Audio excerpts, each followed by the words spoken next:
Happy Monday, beautiful people. Ah, I think the weekend was the bomb. All right. Did y'all have a good weekend? Let me tell you something. Let me get started with the weekend. I don't want to talk about nothing but the weekend. First off, full stop. Sorry, I'm putting a little, I want to shine up my face so I look like a new penny. Welcome to LoveBabz, LoveTalk. I'm Babz Rawls-Ivy. It's Monday, and I'm in my big chair. And there's a lot going on this weekend. A lot. But let me cut to the chase. Good morning, Harry. Good morning, Paul. Good morning, folks. Good morning, everybody. Everybody tunes in. Sorry I'm late. I couldn't get the Zoom to respond. It kept saying not responding. And I know before I jump into what I really want to talk about, I know this is Frontier's way of saying we sent you an email so we could upgrade you and you've not responded. So we're going to jerk around your Wi-Fi. Such the business model.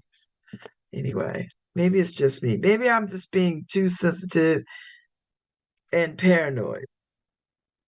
I don't think so. I think they really are messing with me. But all right.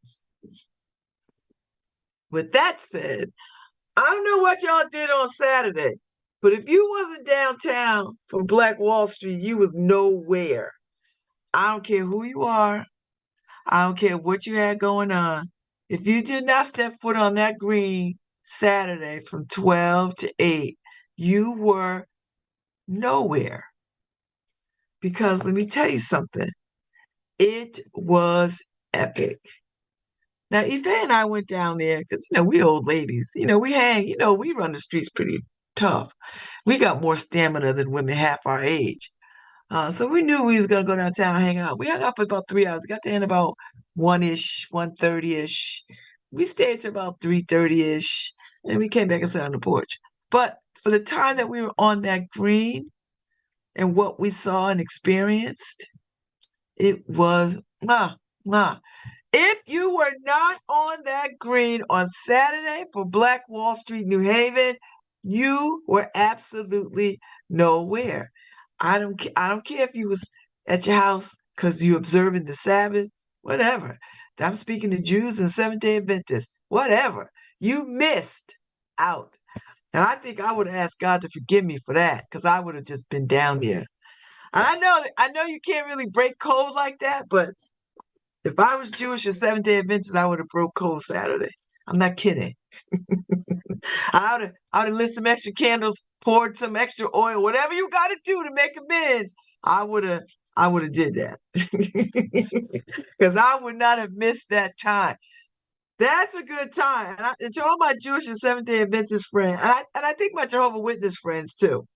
Listen, you got to get a couple of Saturdays in there where you could show up to stuff and figure out a way to make amends with God. Listen, test your faith. Test it. God is calling you to test it. Test it. Show up to something on a Saturday when you know you should be keeping the Sabbath. Test it. I don't mean no disrespect, but there's got to be some Saturdays, y'all. You're like, man, I'm gonna have to make some real amends because I'm gonna go to this thing.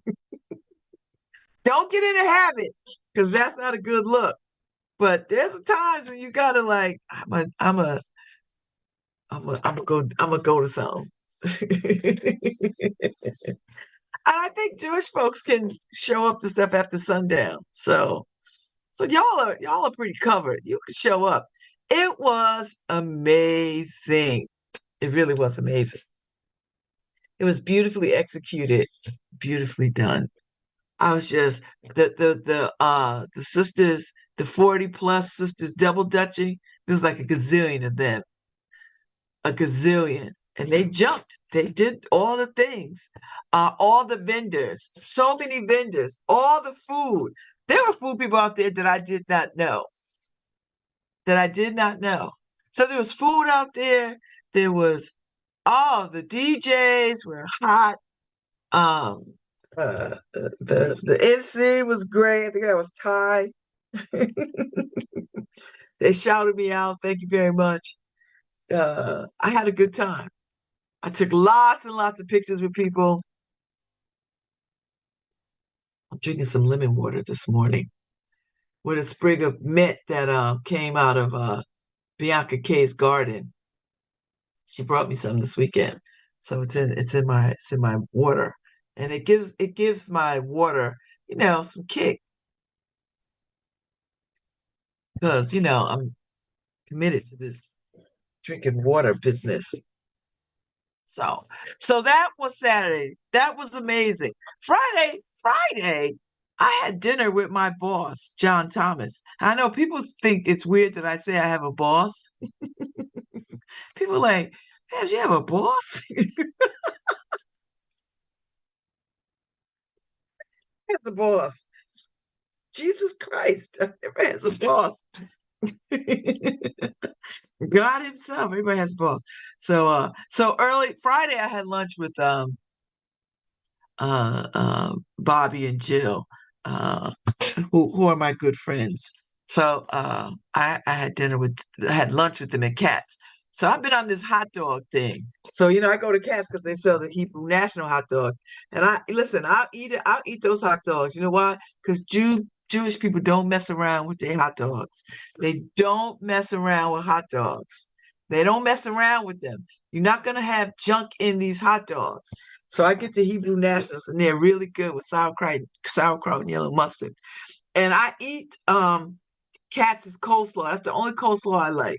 Everybody else's coleslaw is like, I don't like coleslaw like that. But I like Katz's coleslaw, and I like all the pickles that they put on the table because I eat my weight in pickles. Let me tell you something. I'll eat my weight in pickles. I and then that's it. Because I just feel like coleslaw is, it's like potato salad. Well, not quite like potato salad. I just can't mess around whoever's making it. And I don't I just I will say this. I'm amazed that that the Food Network is full of white people because I'm not feeling white people cooking a whole lot of stuff for me. But all right, with that said, I'm gonna let that go because people will take issue. But when I on these internets and see all these cooking displays by these white folks, I'm like, so the Food Network is full of white folks who could actually cook. This is an anomaly because white folks didn't come to this country cooking. It was indigenous and black people who did all the damn cooking. So, but critical race theory, I'm gonna leave that alone. So Friday was I had dinner at Manhari's. You people really should go to Manhari's. They got a great bar, and they really have great food. They have really great food. And it's well done food, and it's tasty, and it's good on your pocketbook. And the space is a really nice space if you want a intimate setting. So anyway, we were there for dinner talking about the inner city stuff. That's the first time in the 30 some odd years that I've known him that we've ever eaten together. Now we've eaten in the office a gazillion times, had food deliveries, brought food in, so we've eaten, but we've never been out in the streets eating. So it was. I said, John, we ain't never been nowhere and ate nothing together. He was like, yeah, that might be right. I told him, I said, I was at a meeting the other day, and people don't know who you are. He's like, and I know he likes it like that. He don't want to know. He don't want people to know who he is. He was always like that. So anyway, so I did that, and then Saturday, got up, ran some errands. Ife and I had breakfast at Barbara's. So Ife and I are at Barbara's. And every time we go to Barbara's, I'm telling you, every time we go, somebody buys our breakfast. Like the last time, every time we're there, somebody buys our breakfast. So we're sitting next to his brother, and he's ear hustling our conversation because we were talking about some old mess. And I said, we talked about dating or something. I no, we were talking. Somebody was in some relationship with some police officer or some old mess, and he was trying to get out of it. Or some old mess we was talking about, and I said that's why I do not date police officers, CEOs, or military people. I don't date anybody in the military. And not listen, thank you for your service. I don't date anybody in the military. I don't date police officers and I don't date CEOs because those high stress jobs, most people who do those jobs don't have the skill set to process the work. And they got a lot of internal stuff. And I'm not going to deal with any of that. And I'm not stereotyping. I know what I know, what I know. When I tell you these things, I tell you from experience. So the guy sitting next to us, ear hustling, talks about, oh, you don't like military? I'm military. Blah. I said, bro, thank you for your service. So he goes in about, why you say that? Why you say that? So I asked, I said, do you have a wife? No. Do you have a girlfriend? No. He goes, well, I choose that. I said, I rest my case. I said, why don't you have a girlfriend or a wife? He couldn't answer me. So then he gonna ask me, why would I say that about military and police and CO?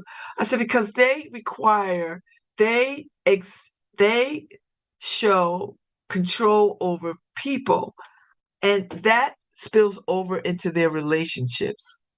I've yet to meet a and I know some who are not that way. I know quite a few, but there's a lot of them because of the stress of the work and unhandled personal stuff. They are controlling people and oftentimes over the top. So he goes, well, what do you mean by control? Because they don't want you coming in the house at 4 o'clock in the morning, because they don't want you to be home all day and the dishes stacked in the sink. I was like, hold up, hold up. What are you talking about? Now, so he then like, he talking from personal experience. So I said, I rest my case. I said, I don't know what you talking about, bruh. I don't know. That's not what we're talking about. So he gets up and he tells us this story about, yeah, you know why I got out the military? We was like, why? Because I got shot in the ass. So we just looking at it. He's like, no, why I got shot in the ass? Because I was running. It's like, oh, okay, bruh, bye. So he leaves. So we get ready to pay our bill, and a brother who I guess was sitting behind us heard the whole conversation. And he came to the table and he took the check out of Ife's hand and he said, listen, there are some of us out there that are good brothers. I got this. And he paid our bill. And I thought he didn't say nothing else. He didn't engage us in conversation. He's like, I just want you to know there are some men out here who who uh uh who are good brothers. It's like, okay, thank you. And he tipped our waitress. That's all I'm saying. And that happens every time I go. Not that particular incident, but every time I go, somebody pays our breakfast at Barbara's. I can't tell you the last time I spent money in Barbara's. And I don't go there often, don't get me wrong. That was the first time we've been in there all year. Seriously, that's the first time we've been in there all year, you know.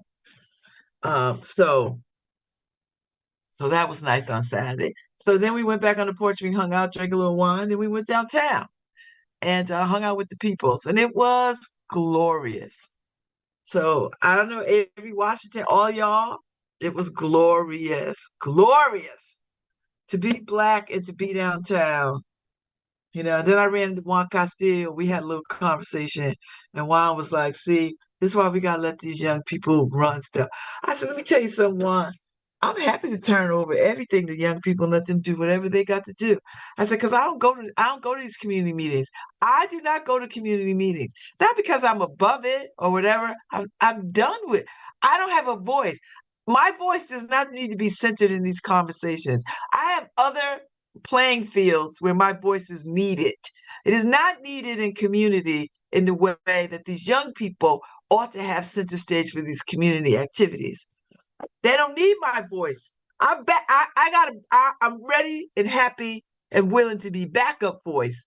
So when they find themselves needing a voice such as mine, I got them. But I don't need to be the lead voice in any damn thing in community stuff. Yes, I am fully immersed and rooted in community, but I don't need to lead anything anymore. So that's where I'm at. So uh, that's where I'm at. So uh, uh, that's where I'm at. So somebody is at my door. I am on the radio. I cannot answer the door. So let me see. Yes, I'm working. Okay, text me. I left the window up because I know people come to the door and I can just yell through the door. I can just yell through the door and people can just talk to me. Because I can't get up. I'm right here. Y'all see me. I'm talking. I'm on the radio. I'm live all across the world. I can't move. Can't move till 9:50. 9:58. 9:58 I can get up and answer questions and do all the things. So yeah, so we did that Saturday. Saturday night. What did we do Saturday night? I think I came back and sat on the porch for the evening, hung out a little bit, got up Saturday morning. Got up Saturday morning, put some time in my book, some really good time in my book. Uh, Someone has been turning them off. Yeah, you know what? I'm talking to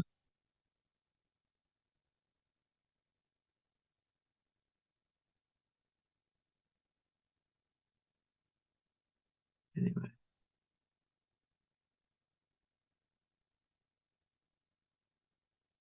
I know the switch needs to turn. The switch is in the hallway.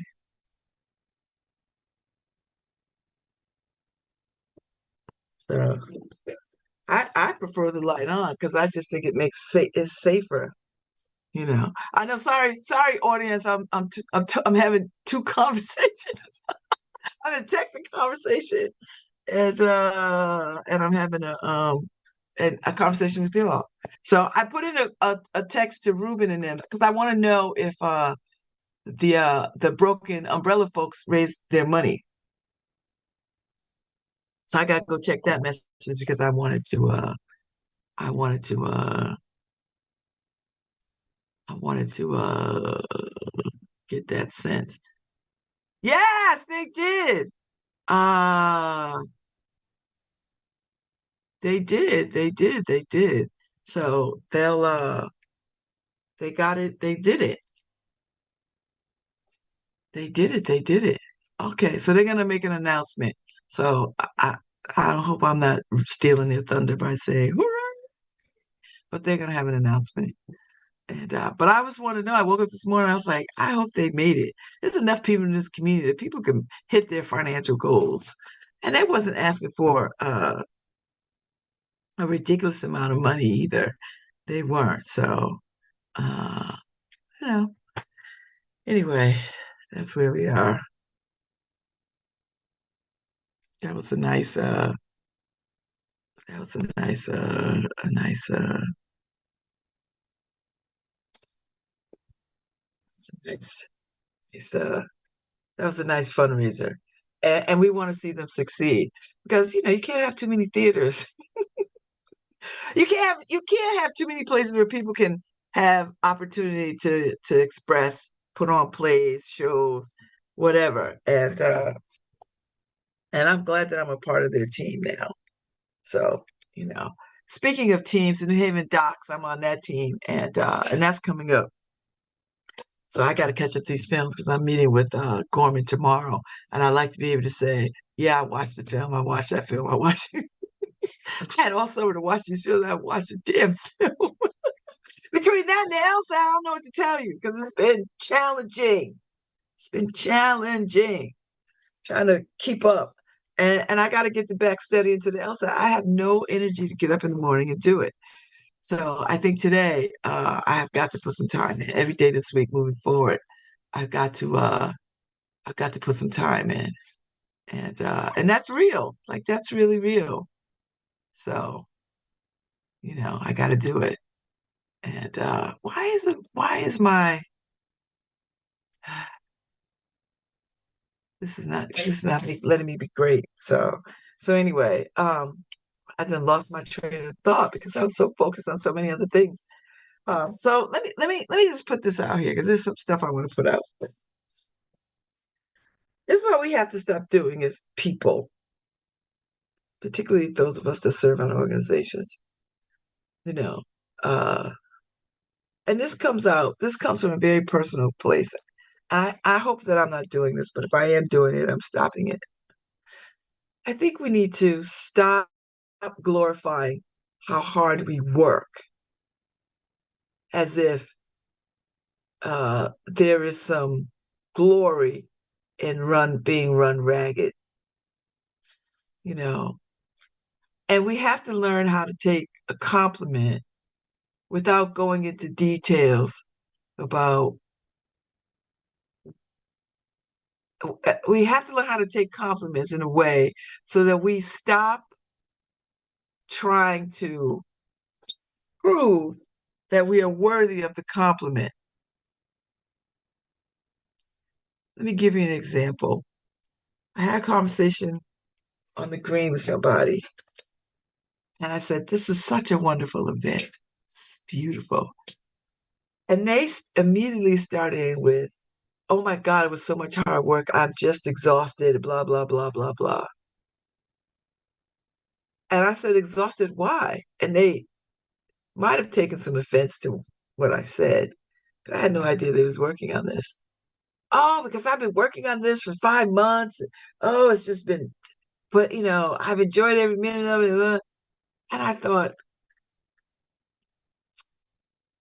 we have got to do better about when someone pays us a compliment. We don't have to prove that we are worthy of the compliment. And we all have to do this. I'm no pro at this because somebody will say, "Oh, I really like that outfit you're wearing. Oh my God, this old thing. I had this thing a gazillion years ago. I forgot I had it."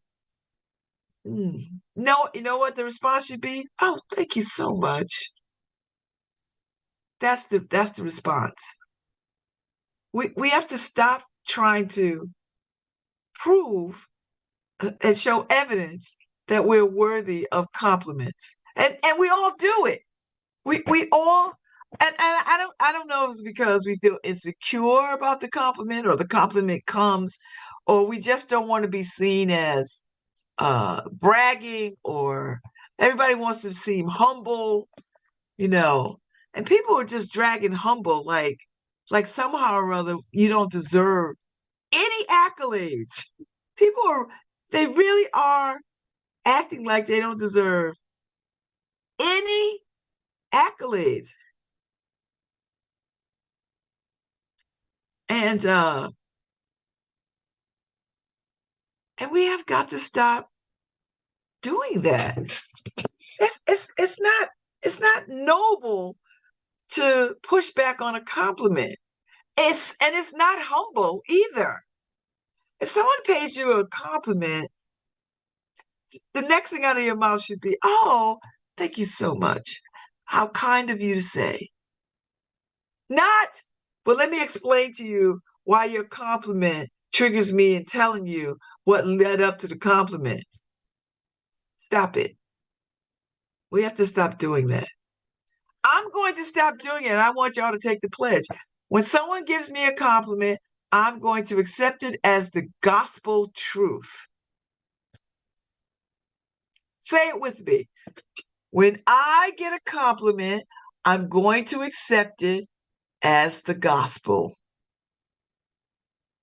And I'm going to believe that they know what they're talking about. That part. When someone gives me a compliment, I'm going to accept it as them being right and they know what they're talking about. That's what we have to do. We have to do it. Otherwise, we're not. I don't know how people are always talking about they marching into God, marching with God, but they can't even do the basic things that is required. Simple things like accepting a compliment. Say thank you. And I'm going to do that from now on. I'm going to stop trying to deserve a compliment. Let me tell you, if you say, Baz, I love that bracelet you have on. Oh girl, this bracelet, blah, blah, blah, blah, blah. That's not what's needed. Now, if somebody came up to you and said, tell me the story about that bracelet you're wearing. Then you go into, this thing is old and I got it and I was there in 1978 and it was, it was the best of times, it was the worst of times. That's how you answer the question. Tell me the story about that bracelet, that earring, that dress, that necklace, that shoe, whatever. That's how you answer the question. But if somebody says, man, you look fabulous, that dress is saying something, you don't have to go back. You don't have to respond with a dissertation on why that you deserve this compliment. You can just say, oh, thank you. Thank you so much. How kind of you to say, you know. And we all do it. So I'm not telling anything that I'm not doing because I do it too. Because compliments make us feel seen. And everybody's running around talking about they want to be seen. But the minute that they're seen, they shrink. The minute you're seen, you shrink, you know. And I think that speaks to that whole thing. Nobody wants, and well, now I do, but nobody wants to hear somebody say, who does she think she is? That seems to be fearful for people when somebody talks about them in that way. Who does she think she is to wear that shoe, that skirt, that dress, that hair color, that afro, those braids, that who does she think she is? You know.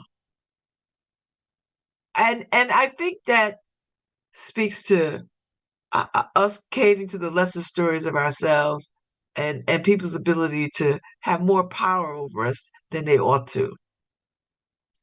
People have more power over us than they ought to. That's why people, you know, like people should dress up every day. Why wouldn't you dress up every day? It's not really hard to dress up every day, believe it or not. It's the same amount of time and energy.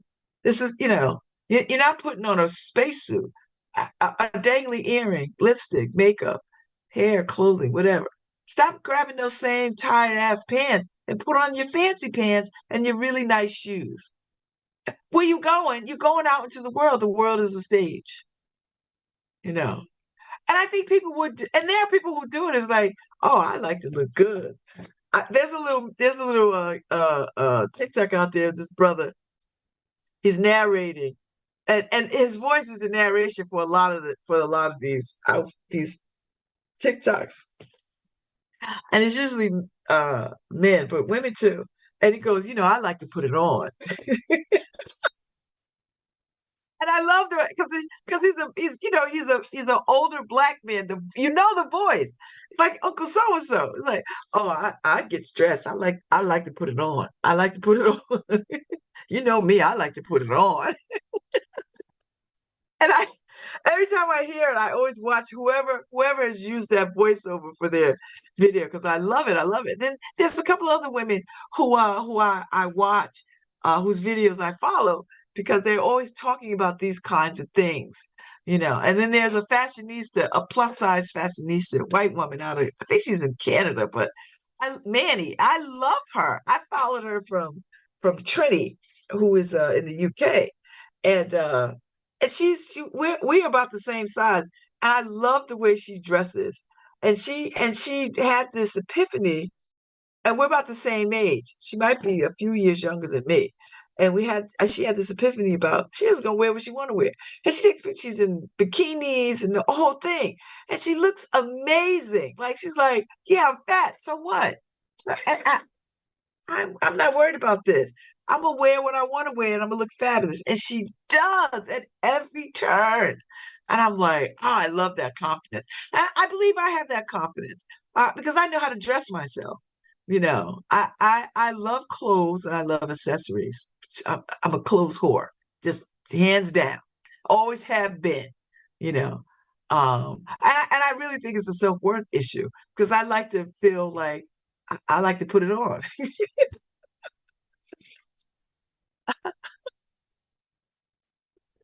I like to put it on. Uh,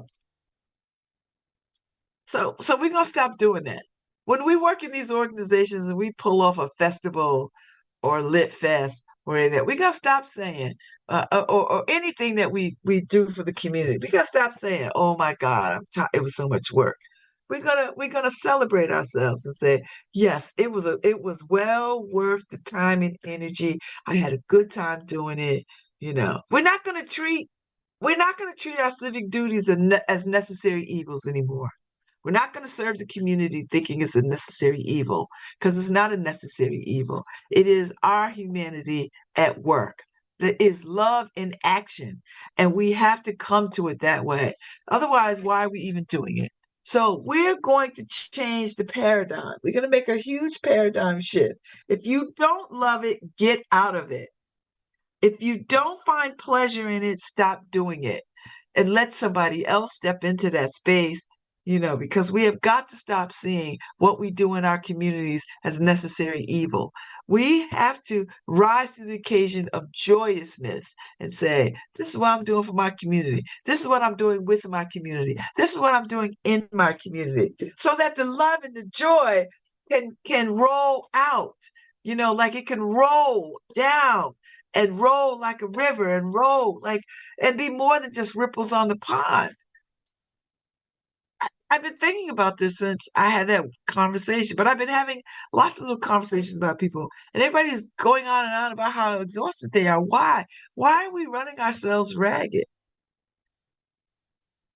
And I think there's ego to that when you think you must be the one to run yourself ragged for something, then you shouldn't be doing it. Because if it's a necessary, because if you do not take pleasure, if you don't find joy, then you are not doing God's work and you're not doing humanity's work. You should not be doing necessary evil work, not necessary evil work. You do it because you are called to do it from a spirit of joy and love and an extension of humanity. That's it. Stop dragging and toting yourself through these organizations that you are exhausted from. And I'm telling you this because I'm changing how I think about things. I'm not going to say it anymore. I'm not going to say, oh, this board is exhausting, even if it's exhausting. Because here's the thing, I have free will. At any moment, I can step down from any seat that I serve on.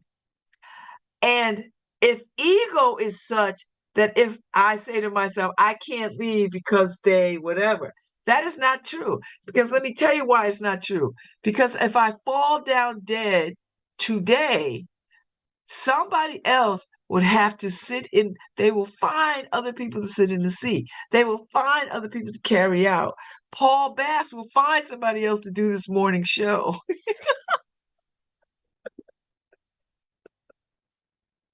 So, do you know what I mean? So we have to remember that our time is very finite on this planet. And if you're squandering it whining about how hard everything is, then you miss out on all the joy of things. Then you miss out in being community and fellowship with like-minded people who want to work on this very project, who want to see something thrive and become and grow and develop. So we're going to stop doing that. We're going to treat ourselves holy and way more sacred. We're just going to treat ourselves holy and way more sacred. And listen, and here's the other thing.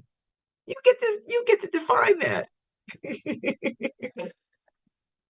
I was having a good conversation yesterday with Jonathan Barrymore about church. He had asked a question on Facebook about uh is why do people physically go to church? And I put up there, I was the first one to answer for fellowship and human connection, I guess. That's what I said, I guess. And people follow. Yeah, a good amount of people follow suit answering. And so when he talked about it yesterday on the porch, he said nobody talked about the preaching or anything. Everybody pretty much said what I said. You know, except for a couple of people. One person said communion, but but communion is part of the word community, right? So even that is the same. You go. I mean, we all could do communion at our house by ourselves. There's no law that says you cannot do communion by yourself, but but that doesn't speak to God. So you have community. You have communion in church with people around you. We all take communion.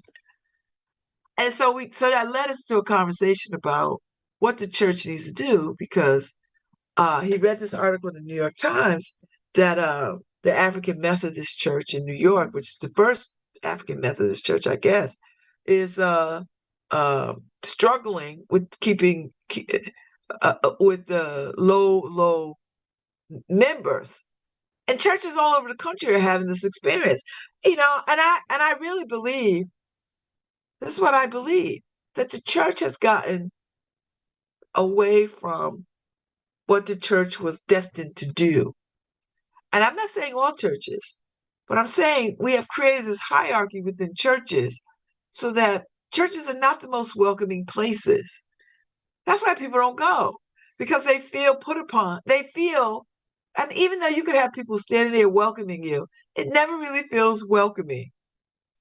People never feel good enough to go to church. That's at the heart of it. People don't feel good enough and they feel unduly judged. Lots of people. Now, I don't think I'm making this up because on Sundays these pews are empty. Now there are some churches that are packing them in, these mega churches, but those mega churches are just big life coach things. And that in and of itself is not bad. I think everybody deserves some life coaching and some motivation. And Jonathan is like, well, people should come to church. He's making the case about feeling good. And I chimed in with whoever said the church ought to be feel good. There's too much in the world for the church to allow us to feel good. We should all be in incessant prayer and work about how to take care of one another. Whoever said that we go to church to feel good? Who said that? Who decided that? When did that become the reason that people go to church? And what else is happening in people's lives that when they save up time for church to feel good? Do you see what I'm saying? Like this requires a bigger conversation. And I know theologians and all the people who might be listening, I don't want you to come at me. I want you to ponder this. I want you to discern. I want you to go into a contemplative place about this and have some discernment about this. Why is the church failing people? Why do people not want to show up for church? Why? We have to ask the question, and it deserves a real answer. And it can't be some sugar-coated answer. It has to be the truth. And I think the truth is the church hasn't been welcoming in a very long time. The church has been heavily judgmental. And the church has been a barrier in people's lives. And so they don't go. And it's not because people just want to live all kinds of willy-nilly. Church has become exhausting. And I think there has to be other models of church outside of a building. I don't care how good a preacher is. we've created theater in church. We've created that. Churches have become institutions of policing. And I can't even say moral policing, just institutions of policing, heavily policing of women, mostly, and the roles, and what makes a godly woman, and what makes ah churches have become police stations. That's all I can say about that. I've not found a church home. I can't tell you. I just can't stand, and I miss church, but I desire a different church experience. I don't want preaching the way preaching is going on. I don't want judgment and condemnation. That's still going on. I want a church that says on Sunday, we're going to go and be in the park and we're going to feed people from 10 to 3. I want to be in a church that says, Sunday, we're going to teach, we're going to provide opportunities for kids to play without fear. We're going to take over a park and we're going to show kids, we're going to model for kids and community how to be God's people. And we're not going to do it sitting in nobody's church dressed up on a Sunday. That's not working. You know what we're going to do? We're going to have church in a parking lot and wash people's cars on Sunday. The way Christ washed feet on Monday, Thursday. We're going to sit in the park and invite people to come and sing with us in fellowship. We're not going to preach to people. We're going to sing songs of love and understanding and peace. That's the kind of church that I want. I don't want to sit in anybody's police station for hours and being preached to and being told that I'm less than. And I know there'll be preachers who are listening to me across this city be like, that's not what I do. Oh, you have to come to my church because that's not what I. Yes, you are. And preachers have become police captains. And you can sing come as you are all you want, but you don't mean it. You do not mean it. You do not mean it. That's why people don't come to church. And this will be the pushback to me. Oh, well, there's got to be some moral, whatever. I was like, here it is for me. That's between God and whomever. That it's not our job to set people up to redefine morality. I don't think that's the calling. That's not the calling. I think the calling is there are people who are in prison that we need to take care of. Do that. There are people who are hungry. Let's feed them without lining them up on display and handing out. Stop that. I hate that mess. Stop displaying people's lack for the world to see. And we do it over and over and over again. And I'm thinking to myself, I wouldn't want that. Don't do that. And y'all know what I'm talking about. Stop lining people up at these food banks and these food pantries and all this other kind of stuff and not be and then you look at them with such condemnation, like, oh, you poor people. And I could be wrong. Maybe I'm wrong. Maybe I'm wrong. I'm not calling out any church or any entity. I'm not. I just know what I see when I see it. churches have become police stations. They just have. I think that's why people don't want to go. I could be wrong. Prove me wrong. No, don't prove me wrong. I'm not the judge here. I go where I want. I do what I want. I make peace. I'm in community. I'm in community and I fellowship, and I pick projects that bring me closer to God. I pick projects that bring me closer to God. That's it. You know, this is what I know. We have churches, and then we still have people. No, at no time in history have people been so lonely. People are extremely lonely. And churches are not addressing that. They're not. People are lonely. Instead of some preacher running off at the mouth at the pulpit, have a Sunday social where people can come and fellowship and be with each other. And you shut up. Don't preach a damn thing. Don't open your mouth talking about whatever. You have deep conversations with people in groups and do that. And find out how people are doing. And if you want to pray together, let that be the ministry. Let that be the service. Let that be the sermon. If you want to pray, pray. But bring people together.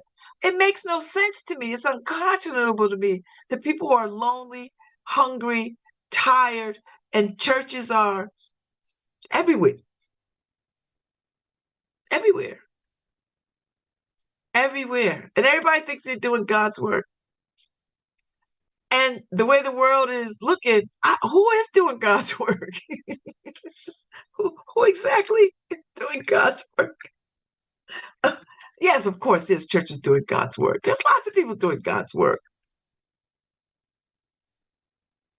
Lots of people are doing God's work. Lots of people. And I just, we have preachers who are rock stars. We have preachers who are so rich. It's embarrassing. And I know this is a harsh judgment. I know. I feel like I'm judging. I probably am. I just don't know how you serve God and people are hungry and people are afraid and alone. And we have so many needs. And the church is a police station. Moral policing is the order of the day. And people feel less than. I could be wrong. So, I'll be back.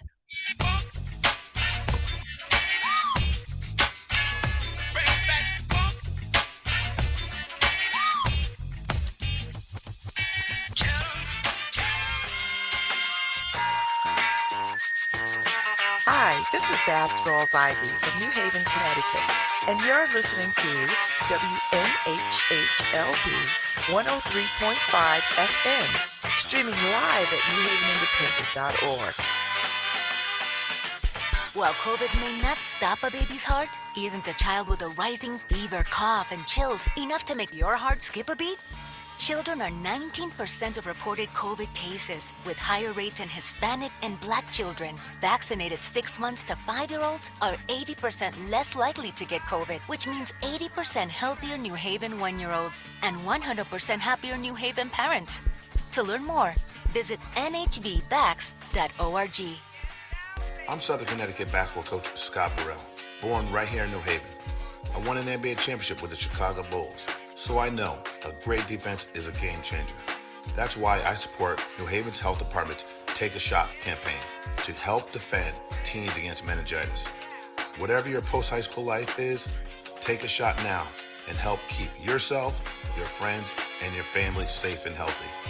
For more information, visit nhvvax.org.